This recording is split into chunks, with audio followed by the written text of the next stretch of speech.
સુરતના અમરોલી પોલીસ મથકમાં નોંધાયેલા રાતદ્રોહના કેસમાં હાર્દિક પટેલ સહિતનાઓ સામે સુરત સેશન્સ કોર્ટે રાજ્ય સરકાર દ્વારા કરવામાં આવેલી કેસ પરત ખેંચવાની અરજી ગ્રાહ્ય રાખી છે. સુરતની સેશન્સ કોર્ટે આજે હાર્દિક પટેલ, અલ્પેશ કથિરિયા, વિપુલ દેસાઈ અને ચિરાગ દેસાઈને વર્ષો જૂના રાજદ્રોહ કેસમાંથી મુક્ત કર્યા છે. અમરોલી પોલીસ સ્ટેશનમાં નોંધાયેલા આ ગંભીર કેસને પરત ખેંચવા માટે સરકાર તરફથી કરવામાં આવેલી અરજીને કોર્ટે ગ્રાહ્ય રાખી છે, જેના પરિણામે તમામ આરોપીઓનો આ કેસમાંથી સંપૂર્ણ છુટકારો થયો છે. આ મામલે હાર્દિક પટેલ અને અન્ય આરોપીઓ વતી એડવોકેટ યશવંતસિંહ વાળાએ કાયદાકીય રજૂઆતો કરી હતી.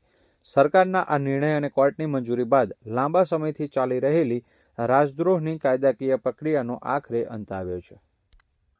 2015ના સમયમાં જ્યારે આંદોલનના સમયે રાજદ્રોહનો કેસ અમરોલી પોલીસ સ્ટેશનની અંદર દાખલ થયેલ, એના અનુસંધાને ક્રાઇમ બ્રાન્ચે તપાસ કરી અને ચાર્જશીટ જે તે સમયે કોર્ટમાં દાખલ કરેલો. એમાં હું, હાર્દિકભાઈ પટેલ, ચિરાગ દેસાઈ અને વિપુલભાઈ દેસાઈ ચારે આરોપીઓ હતા. અને 8 મહિના પહેલા જ્યારે સરકારે જે જાહેરાત કરી હતી એ જાહેરાતના અનુસંધાને 14 જેટલા કેસોને સમગ્ર ગુજરાતમાંથી પરત ખેંચવા માટેની જાહેરાત કરેલી.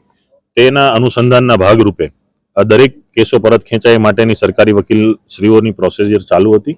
અને ગત તારીખ 18ના રોજ જે સુરતની અંદર જે રાજદ્રોહ અમારા 4 ઉપર હતો એમાં જે સરકારશ્રીએ વિડ્રો પ્રોસેસ મૂકેલી હતી સરકારી વકીલે કેસ પરત ખેંચવા માટેની, એને સરકારે મંજૂરી જે નામદાર કોર્ટ છે એમણે મંજૂરી આપી છે.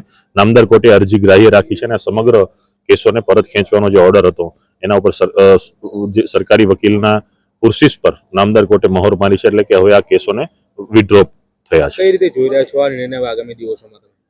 આ નિર્ણયના કારણે જે આંદોલનના મુખ્ય રાજદ્રોહના કેસો અમદાવાદનો 4 મહિના પહેલા પરત ખેંચાયો છે, આજે આ સુરતના કેસો પરત ખેંચાયા છે. અન્ય કેસોની પણ પ્રક્રિયા ચાલુ છે. એટલે આંદોલનથી જે કોઈ પણ જે તે સમયે કેસો થયા, તો હવે આંદોલનનો જે અમારો મુખ્ય ઉદ્દેશ અનામતનો હતો, રિઝર્વેશન મળ્યું છે, ત્યારે સામાજિક સંસ્થાઓ, અમારી માતૃ સંસ્થાઓ દરેકે વિનંતી કરી હતી અને વિનંતીને માન આપીને સરકારે જે કમિટમેન્ટ હતું એના અનુસંધાને સરકાર ચાલી છે. એટલે અભિનંદન આપીએ છીએ સરકારી વકીલશ્રીઓ અને સમગ્ર ટીમને પણ અભિનંદન.